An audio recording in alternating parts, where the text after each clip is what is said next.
Hi guys, ನಾನು ನಿಮ್ಮ ಕನ್ನಡದ ಹುಡುಗಿ. ನಿಮ್ಮೆಲ್ಲರಿಗೂ ಟೆಕ್ ನ್ಯೂಸ್ ಪ್ರೋ ಕನ್ನಡ ಚಾನಲ್ಗೆ ಸ್ವಾಗತ.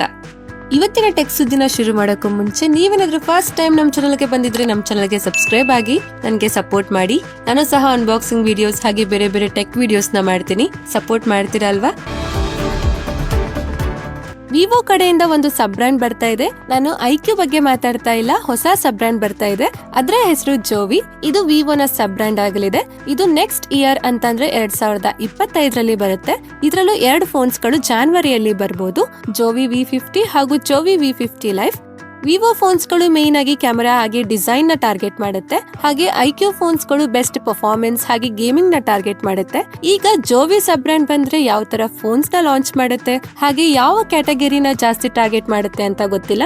ನೋಡೋಣ ಲಾಂಚ್ ಆದಾಗ ಹೇಗಿರುತ್ತೆ ಅಂತ. ರಿಯಲ್ಮಿನ 13 ಸೀರೀಸ್ ಲಾಂಚ್ ಆಗಿ 6 ಮಂತ್ಸ್ ಆಗಿಲ್ಲ, ಆಗ್ಲೇ ರಿಯಲ್ಮಿ 14 ಸೀರೀಸ್ ನ ಲಾಂಚ್ ಡೇಟ್ ಕನ್ಫರ್ಮ್ ಆಗಿದೆ. ನೆಕ್ಸ್ಟ್ ಇಯರ್ ಅಂತಂದ್ರೆ ಜಾನ್ವರಿ 2025ರಲ್ಲಿ ಈ ಫೋನ್ಸ್ ಗಳು ಲಾಂಚ್ ಆಗ್ತಾ ಇದಾವೆ. ಈ ಫೋನ್ಸ್ ಗಳು ರಿಯಲ್ಮಿ 13 ಸೀರೀಸ್ ತರನೇ ಆಲ್ಮೋಸ್ಟ್ ಸೇಮ್ ಸ್ಪೆಸಿಫಿಕೇಶನ್ ಜೊತೆಗೆ ಲಾಂಚ್ ಆಗ್ತಾ ಇದಾವೆ. ಪ್ರೊಸೆಸರ್ ಮಾತ್ರ ಚೇಂಜ್ ಆಗ್ಬೋದು ಅಷ್ಟೇ. ಕ್ಯಾಮೆರಾ, ಡಿಸೈನ್, ಬೇರೆ ಬೇರೆ ಸ್ಪೆಸಿಫಿಕೇಶನ್ ಎಲ್ಲಾನು ಸೇಮ್ ಇರುತ್ತೆ. ರೆಡ್ಮಿ ನೋಟ್ 14 ಸೀರೀಸ್ ನ 3 ಫೋನ್ಸ್ ಗಳು ಅಂದ್ರೆ Redmi note 14, Redmi note 14 pro ಹಾಗೆ ರೆಡ್ಮಿ ನೋಟ್ 14 ಪ್ರೋ ಪ್ಲಸ್ ನಮ್ಮ ಇಂಡಿಯಾದಲ್ಲಿ ಲಾಂಚ್ ಆಗಿದಾವೆ. ಇವುಗಳ ಸ್ಪೆಸಿಫಿಕೇಶನ್ ನೀವು ಸಹ ನೋಡಬಹುದು. ನಾನ್ ಹೇಳೋದೇನು ಅಂತಂದ್ರೆ ಈ ಫೋನ್ಸ್ ಗಳಲ್ಲಿ ನೀವು ಯಾವ ಫೋನ್ ತಗೊಳ್ಳೋದಕ್ಕೆ ಹೋಗ್ಬೇಡಿ. ನಿಜ ಚೆನ್ನಾಗಿಲ್ಲ, ತುಂಬಾ ಓವರ್ ಪ್ರೈಸಿಂಗ್ ಆಯ್ತು. ನೀವು ರೆಡ್ಮಿ ನೋಟ್ 13 ಸೀರೀಸ್ ಅಲ್ಲೇ ಯಾವ್ದಾದ್ರು ತಗೊಳ್ಳಿ, ಅವೇ ಚೆನ್ನಾಗಿದಾವೆ. ನೋಟ್ 14 ಸ್ವಲ್ಪನೂ ಚೆನ್ನಾಗಿಲ್ಲ, ವ್ಯಾಲ್ಯೂ ಫಾರ್ ಮನಿ ಫೋನ್ ಅಲ್ಲ. ಇದೇ ಬಜೆಟ್ ರೇಂಜ್ಗೆ ಇನ್ನೂ ಚೆನ್ನಾಗಿರೋ ಫೋನ್ಸ್ ಗಳು ತುಂಬಾ ಸಿಗ್ತವೆ. ಈ ಫೋನ್ ಬಗ್ಗೆ ನೀವು ಯೋಚನೆ ಮಾಡಬೇಡಿ. ರೆಡ್ಮಿ ನೋಟ್ 14 ಸೀರೀಸ್ ನ ಫೋನ್ಸ್ ಗಳು ಚೆನ್ನಾಗಿಲ್ಲ, ಆದ್ರೆ ಈ ಫೋನ್ಸ್ ಗಳು ಲಾಂಚ್ ಆದಾಗ ಇವುಗಳ ಜೊತೆಗೇನೆ ಬೇರೆ ಬೇರೆ ಟೆಕ್ ಪ್ರಾಡಕ್ಟ್ಸ್ ಗಳು ಲಾಂಚ್ ಆಗಿದಾವೆ. Redmi bud 6, Xiaomi Bluetooth speaker, Xiaomi ultra slim power bank, ಈ 3 ಪ್ರಾಡಕ್ಟ್ಸ್ ಗಳು ನಮ್ಮ ಇಂಡಿಯಾದಲ್ಲಿ ಲಾಂಚ್ ಆಗಿದಾವೆ. ಬಜೆಟ್ ಅಕಾರ್ಡಿಂಗ್ ಈ ಪ್ರಾಡಕ್ಟ್ಸ್ ಗಳು ಚೆನ್ನಾಗಿದಾವೆ. ವ್ಯಾಲ್ಯೂ ಫಾರ್ ಮನಿ ಪ್ರಾಡಕ್ಟ್ಸ್ ಆಗಿದಾವೆ. ಇವುಗಳ ಸ್ಪೆಸಿಫಿಕೇಶನ್ ಗಳು ಕೂಡ ಚೆನ್ನಾಗಿದೆ. ನೀವೇನಾದ್ರೂ ಇಯರ್ ಬಡ್, ಸೌಂಡ್ ಬಾರ್, ಪವರ್ ಬ್ಯಾಂಕ್ ತಗೋಬೇಕು ಅಂತ ಇದ್ರೆ ಈ ಪ್ರಾಡಕ್ಟ್ಸ್ ಗಳನ್ನ ಒಂದ್ಸತಿ ನೀವು ಚೆಕ್ ಮಾಡಿ. ಇಷ್ಟ ಆದ್ರೆ ತಗೊಳ್ಳಿ. ಮೋಟೋರೋಲಾ G35 ನಮ್ಮ ಇಂಡಿಯಾದಲ್ಲಿ ಲಾಂಚ್ ಆಗಿದೆ. ಇದರ ಸ್ಪೆಸಿಫಿಕೇಶನ್ ಚೆನ್ನಾಗಿದೆ, ಫೋನ್ ಚೆನ್ನಾಗಿದೆ, ಇದರ ಡಿಸೈನ್ ಚೆನ್ನಾಗಿದೆ. ಬಜೆಟ್ ಅಕಾರ್ಡಿಂಗ್ ಫೋನ್ ಚೆನ್ನಾಗಿದೆ, ಆದ್ರೆ ಇದರ ಪ್ರೊಸೆಸರ್ ಚೆನ್ನಾಗಿಲ್ಲ. ಇನ್ನೂ ಚೆನ್ನಾಗಿರೋ, ಇದಕ್ಕಿಂತ ಬೆಟರ್ ಆಗಿರೋ ಪ್ರೊಸೆಸರ್ ನ ಕೊಡ್ಬೋದಾಗಿತ್ತು. ಎಲ್ಲಾ ಸ್ಪೆಸಿಫಿಕೇಶನ್ ನ ಚೆನ್ನಾಗಿ ಕೊಟ್ಟು ಪ್ರೊಸೆಸರ್ ನ ಚೆನ್ನಾಗಿ ಕೊಟ್ಟಿಲ್ಲ ಅಂತಂದ್ರೆ ಹೇಗೆ? 10,000 ಬಜೆಟ್ ರೇಂಜ್ಗೆ ಇನ್ನೂ ಚೆನ್ನಾಗಿರೋ ಪ್ರೊಸೆಸರ್ ಗಳು ಸಿಗುತ್ತೆ. ಜಾಸ್ತಿ ಏನಾದ್ರೂ ಗೇಮ್ಸ್ ಆಡೋರು ಈ ಫೋನ್ ನ ತಗೊಳ್ಳೋದಕ್ಕೆ ಹೋಗ್ಬೇಡಿ. ಜಸ್ಟ್ ಒಂದು ನಾರ್ಮಲ್ ಯೂಸ್ಗೆ ಒಂದು 5G ಫೋನ್ ಬೇಕು ಅಂತ ಇದ್ರೆ ನೀವು ಇದನ್ನ ತಗೋಬಹುದು. ಪರ್ಫಾರ್ಮೆನ್ಸ್ ಬೆಸ್ಟ್ ಬೇಕು ಅಂತ ಇದ್ರೆ ನೀವು ಇದನ್ನ ತಗೊಳ್ಳೋದಕ್ಕೆ ಹೋಗ್ಬೇಡಿ. ಇನ್ನೂ ಒಂದು 5,000 ಜಾಸ್ತಿ ಹಾಕಿದ್ರೆ ನಿಮ್ಗೆ ರಿಯಲ್ಮಿ ನಾರ್ಜೋ 70 ಟರ್ಬೋ ಸಿಗುತ್ತೆ, ಅದನ್ನೇ ತಗೊಳ್ಳಿ. ಮೋಟೋರೋಲಾ ಕಡೆಯಿಂದ ಎಂಟ್ರಿ ಲೆವೆಲ್ ನ ಒಂದು ಫೋನ್ ನೆಕ್ಸ್ಟ್ ಮಂತ್ ಅಂತಂದ್ರೆ ಜಾನ್ವರಿಯಲ್ಲಿ ಲಾಂಚ್ ಆಗಬಹುದು. Motorola G15. ಇದರಲ್ಲಿ 6.72 inches full HD plus IPS LCD display ಸಿಗುತ್ತೆ. ಮೀಡಿಯಾಟೆಕ್ ಕಡೆಯಿಂದ ಹೀಲಿಯೋ G81 ಎಕ್ಸ್ಟ್ರೀಮ್ ಪ್ರೊಸೆಸರ್ ಕೊಟ್ಟಿದ್ದಾರೆ. ಹಾಗೆ ಇದರಲ್ಲಿ 50 ಮೆಗಾ ಪಿಕ್ಸೆಲ್ ಡ್ಯುಯಲ್ ಕ್ಯಾಮೆರಾ ಹಾಗೆ 8 ಮೆಗಾ ಪಿಕ್ಸೆಲ್ ಫ್ರಂಟ್ ಕ್ಯಾಮೆರಾ ಸಿಗುತ್ತೆ. ಹಾಗೆ ಇದರಲ್ಲಿ 5200 mAh ಬ್ಯಾಟರಿ ಸಿಗುತ್ತೆ. 18 ವ್ಯಾಟ್ ಚಾರ್ಜಿಂಗ್ ಇದು ಸಪೋರ್ಟ್ ಮಾಡುತ್ತೆ. ಡಾಲ್ಬಿ ಅಟ್ಮಾಸ್ ಕಡೆಯಿಂದ ಡ್ಯುಯಲ್ ಸ್ಪೀಕರ್ ಇರುತ್ತೆ. Side mounted finger print scanner ಕೊಟ್ಟಿದ್ದಾರೆ. IP54 ರೇಟಿಂಗ್ ಸಿಗುತ್ತೆ. ಈ ಫೋನ್ ನಿಮ್ಗೆ 6,000 ಇಂದ 8,000 ಒಳಗಡೆನೆ ಸಿಗುತ್ತೆ. ನಿಮ್ಗೇನಾದ್ರೂ 7,000 8,000 ಒಳಗಡೆ ಒಂದು ಬೆಸ್ಟ್ 5G ಫೋನ್ ಬೇಕು ಅಂತ ಇದ್ರೆ ನೀವು ಈ ಫೋನ್ಗೋಸ್ಕರ ವೆಯ್ಟ್ ಮಾಡಬಹುದು. ಇನ್ಸ್ಟಾಗ್ರಾಮ್ ಒಂದು ಹೊಸ ರೀಲ್ ಫೀಚರ್ ನ ತಗೊಂಡ್ ಬಂದಿದೆ. ಅದು ಏನು ಅಂತಂದ್ರೆ ಟ್ರಯಲ್ ರೀಲ್ಸ್ ಅಂತ. ಇದ್ರಲ್ಲಿ ಏನಾಗುತ್ತೆ ಅಂತಂದ್ರೆ ಕ್ರಿಯೇಟರ್ಸ್ ನಮ್ಮ ರೀಲ್ಸ್ ನ ಅಪ್ಲೋಡ್ ಮಾಡ್ತಾರೆ. ಅಂದ್ರೆ ಆ ಕ್ರಿಯೇಟರ್ಸ್ ನ ಫಾಲೋ ಮಾಡೋರ್ಗೆ ಆ ರೀಲ್ಸ್ ಗಳು ಕಾಣಿಸೋದಿಲ್ಲ. ಯಾರು ಫಾಲೋ ಮಾಡೋದಿಲ್ವೋ ಅವರಿಗೆ ಕಾಣಿಸುತ್ತೆ. ಇದರಿಂದ ಏನಾಗುತ್ತೆ ಅಂತಂದ್ರೆ ಹೊಸ ಫಾಲೋವರ್ಸ್ ನ ಜಾಸ್ತಿ ಮಾಡ್ಕೊಳ್ಳೋದಕ್ಕೆ ಹೆಲ್ಪ್ ಆಗುತ್ತೆ. ಇದು ಕೇವಲ ಎಕ್ಸ್ಪೆರಿಮೆಂಟ್ ಮಾಡೋದಕ್ಕೆ ಅಷ್ಟೇ ಇರೋದು. ಮುಂದೆ ಈ ಫ್ಯೂಚರ್ ನ ಅವರು ತೆಗಿಬಹುದು. ಲಾವಾ ಕಡೆಯಿಂದ ಒಂದು ಫೋನ್ ನೆಕ್ಸ್ಟ್ ಮಂತ್ ಅಲ್ಲಿ ಲಾಂಚ್ ಆಗ್ತಾ ಇದೆ. ಲಾವಾ ಬ್ಲೇಸ್ ಡ್ಯೂ ಅಂತ.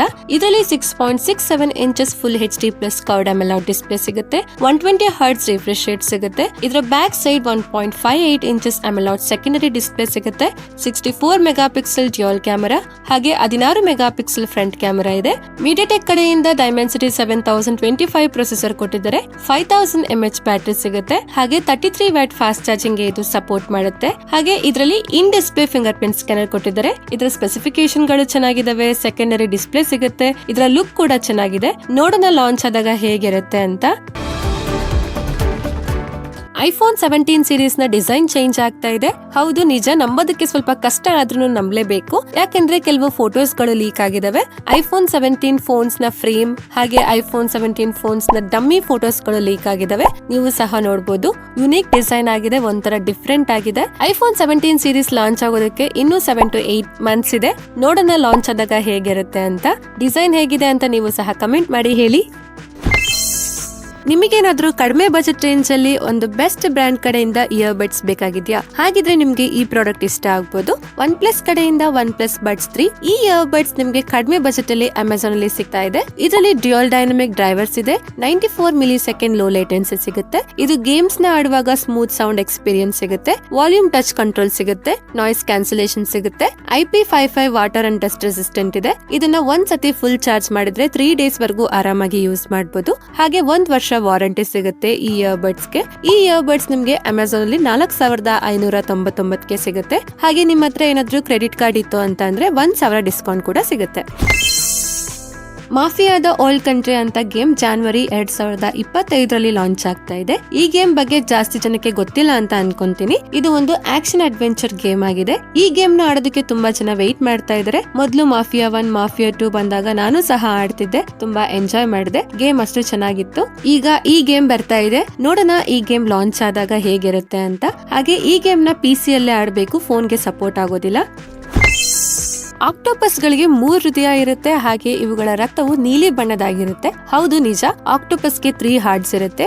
ಈ ಹಾರ್ಟ್ಸ್ ಗಳ ಕೆಲಸ ಏನು ಅಂತಂದ್ರೆ 2 ಹೃದಯಗಳು ಗಿಲ್ಸ್ ಗೆ ಅಂತಂದ್ರೆ ಕಿವಿರುಗಳಿಗೆ ರಕ್ತವನ್ನ ಪಂಪ್ ಮಾಡೋದಕ್ಕೆ ಹೆಲ್ಪ್ ಮಾಡುತ್ತೆ. ಹಾಗೆ ಇನ್ನೊಂದು ದೇಹದ ಉಳಿದ ಭಾಗಗಳಿಗೆ ರಕ್ತವನ್ನ ಪಂಪ್ ಮಾಡೋದಕ್ಕೆ ಹೆಲ್ಪ್ ಮಾಡುತ್ತೆ. ಹಾಗೆ ಈ ರಕ್ತ ಯಾಕೆ ನೀಲಿ ಬಣ್ಣದಾಗಿರುತ್ತೆ ಅಂತ ಅಂದ್ರೆ ನೀಲಿ ಬಣ್ಣವು ಕಾಪರ್ ಬೇಸ್ಡ್ ಮಾಲಿಕ್ಯೂಲ್ ನಿಂದ ಬಂದಿದೆ. ಇದನ್ನ ಹೀಮೋಸೈನಿನ್ ಅಂತ ಕರೀತಾರೆ. ಇದು ನೀರಿನ ಆಳದಲ್ಲಿ ಕಡಿಮೆ ಆಮ್ಲಜನಕ ಇರೋ ಪರಿಸರದಲ್ಲಿ ಬದುಕೋದಕ್ಕೆ ಹೆಲ್ಪ್ ಮಾಡುತ್ತೆ. ಈ ಫ್ಯಾಕ್ಟ್ ನಿಮ್ಗೆ ಗೊತ್ತಿತ್ತಾ ಅಂತ ಕಮೆಂಟ್ ಮಾಡಿ, ನನಗೂ ಗೊತ್ತಿರ್ಲಿಲ್ಲ. ಇಷ್ಟೇ ಫ್ರೆಂಡ್ಸ್ ಇವತ್ತಿನ ವಿಡಿಯೋಲಿ. ನಿಮ್ಗೆ ಯಾವ ಟೆಕ್ ಸುದ್ದಿ ಇಷ್ಟ ಆಯ್ತು ಅಂತ ಕಮೆಂಟ್ ಮಾಡಿ ಹೇಳಿ. ಈ ವಿಡಿಯೋ ಇಷ್ಟ ಆದ್ರೆ ನೀವು ಲೈಕ್ ಮಾಡಿ, ನಮ್ಮ ಚಾನಲ್ಗೆ ಸಬ್ಸ್ಕ್ರೈಬ್ ಆಗಿ ನನಗೆ ಸಪೋರ್ಟ್ ಮಾಡಿ. ಈ ವಿಡಿಯೋನ ನಿಮ್ಮ ಫ್ರೆಂಡ್ಸ್ ಹಾಗೆ ಫ್ಯಾಮಿಲಿ ಅವ್ರಿಗೆ ಶೇರ್ ಮಾಡಿ. ಧನ್ಯವಾದಗಳು. Thank you for watching. Next video ಸಿಗೋಣ. ಅಲ್ಲಿವರೆಗೂ ಕಾಯ್ತಾ ಇರಿ. ಬಾಯ್ ಬಾಯ್.